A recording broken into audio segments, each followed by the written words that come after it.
By the way, dito ito sa Alexis Moler, Law Officer, si Mr. John Patrick Monte. Ito rin daw kasi yung binigay ni Miss Jenaline na contact number para ho magkausap po kami. Taga saan tong Ginalin na to? From Tarlac. Tarlac? Yes po. Tarlac? Wala po akong Pwede na lang, kilalang ganyang Ginalin. pwede na lamang malaman namin yung pangalan ho niya.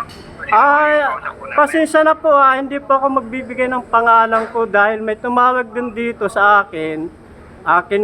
Kinukuha rin yung pangalan ko. Itong number sir, matagal na po ba ito sa inyo? Itong number na to, nakaano to sa smart. Sa smart, recycled number, tama po? Oo, nakaano to sa smart. Kaya yung hinahanap yung tao, di ko kilala yan. Hindi niyo po kilala. Hindi ko po. Recycled number pala po ito. Oo. Sige sir, pasensya na rin mo sa pala ho namin. Ano pa? Sige. Maraming salamat po.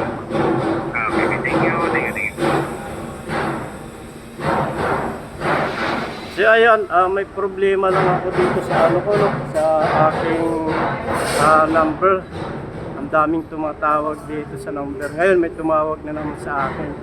Siguro itong may-ari nitong maingay. Itong number na to, marami siguro yung utang. Ang daming tumatawag talaga sa akin, mga bangko, tapos kung ano-ano lang. Ang hinahanap niya, taga Tarlac. Wala naman akong kilala na taga Tarlac.